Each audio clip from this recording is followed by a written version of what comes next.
guilty pleasures. We all have them. I know some of yours. Let's talk about guilty pleasures in music, though. We all have our guilty pleasures song, all right? We all have the song that we play in our alone time, and we make sure nobody catches us listening to them. Today, folks, I am officially announcing my guilty pleasure songs, all right? I'm coming clean. This is my confession. How did you know? I love this song. Making my way downtown. The first song, I'm going to go with one that a lot of people can probably relate to me on this one. It's 1,000 Miles by Vanessa Carlton. This is the only song I've ever heard from this artist, and that's all I need to hear. This is an absolute bang. You guys know I'm masculine, all right? I'm kind of a tough guy, but even I get turned to this song, all right? I would like to thank Terry Crews for making this song acceptable for everyone to listen to. I don't even know if this one counts because most of the songs we're about to look at are just like objectively bad from a music standpoint. This isn't really an objectively bad song. It's just not really the type of song you want to be caught listening to, especially as a guy. But also, like I said earlier, thank you, Terry Crews, for making this accessible for everyone. And now we can all vibe to this and feel no shame. This next one gets a little more guilty. We have a song from a YouTuber. YouTubers, of course, are known for making great music. The YouTuber I'm talking about is KSI Lamborghini. Come on, this song is a hit, all right? It's a banger. I don't know what it is, but hearing this British guy scream about his materialistic possessions, it just goes hard every time. You guys think I'm being sarcastic here or I'm joking here, but no, this song genuinely slaps, all right? It's a hype-up track that gets me ready to run through a wall every time I listen to it. KSI, low-key, has many guilty pleasure songs. I mean, he has that song Little Boy. He has that song Down Like That. Maybe KSI is a good artist, all right? Maybe we should start putting some respect on his name. Yeah, you used to talk about. Yes, you read that right. 7 Summers by Morgan Wallen. While he is really popular, a lot of people hate him. I know he had like a little controversy outside of the music that I haven't really paid attention to, so that might play a little role in it. But I think a lot of music fans just don't really like this guy because he is insanely popular, and also at the same time, it's not just people who aren't country fans who don't like this guy because he makes country. It's a lot of it is country fans who don't really like his stuff and think it's just country music with a little twang in that the lyrics are pretty simple, and I can kind of agree with that, all right? I don't find myself playing a lot of Morgan Wallen, but this song is kind of a banger. I don't know what it is. Maybe it's because I work a retail job and I hear it like 100 times a day that it's just gotten stuck in my head and I can recite every lyric to this thing. Now we have How You Remind Me by Nickelback. Actually, just Nickelback as a whole, all right? Not all the time, but sometimes you just have to throw on some Nickelback. I don't know what it is. You just have to feel like a divorced dad from time to time. How You Remind Me is like the divorced dad anthem, all right? That's like in the middle of the custody battle. Rockstar. I mean, that song goes hard. The music video, which I'm not going to show to avoid copyright, it goes hard too, all right? It's like the most 2007 thing of all time, by the way. It's really weird, but it's a great music video. Look, Nickelback isn't necessarily a great band by any means, but the amount of hate Nickelback got was just insane. It was crazy. But slowly and surely, as a society, we are starting to recognize that some of these songs went hard. Maybe we are healing as a society.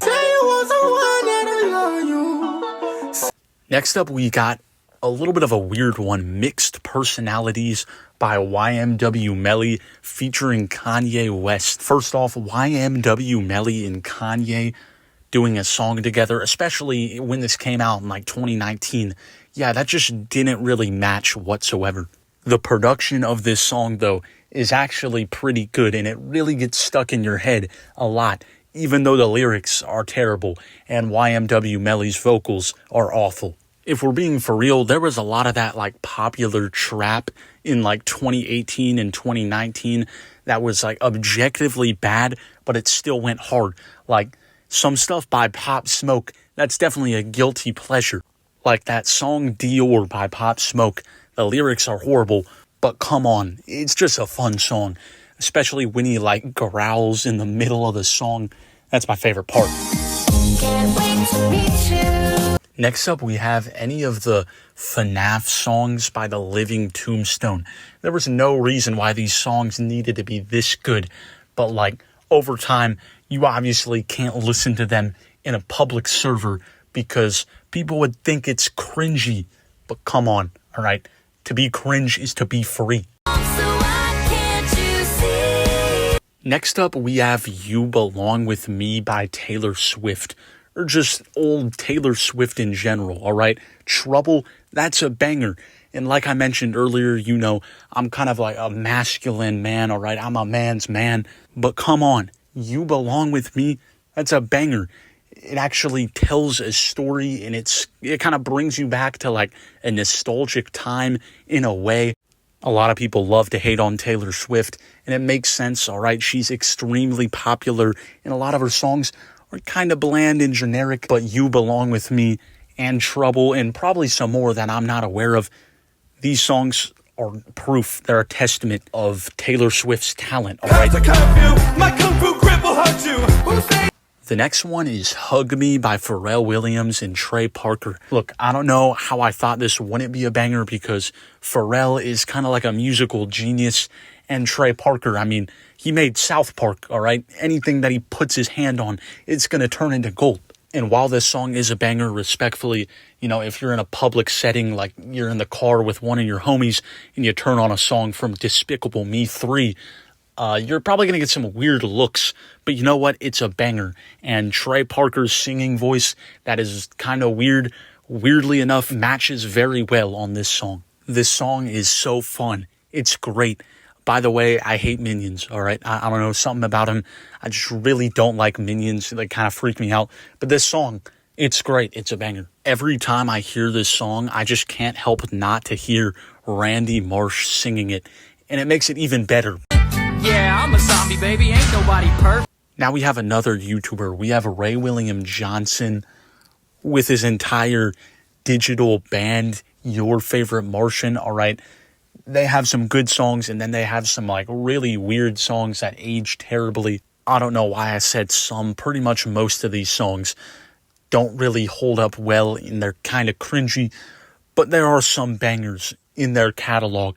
Zombie Love Song being one of them. YFM's strengths are catchy songs and funny lyrics and references, and this time they played into their strengths. You know, I would be lying if I said that I didn't throw on some Zombie Love Song, some Mr. Douchebag, some Tiggle Beaties from time to time. Tiggle bitties, King Kong boobs, tiggle bitties. Quick tracks of land, tiggle bitties. Like my ball. So overall, we all have some guilty pleasure songs that we throw on from time to time, and it's important to know that you can still play these songs all the time. You have the freedom to listen to whatever you want to, whatever your heart desires. So if you want to listen to some Ray William Johnson doing your mom, go ahead and do it. No one's going to stop you.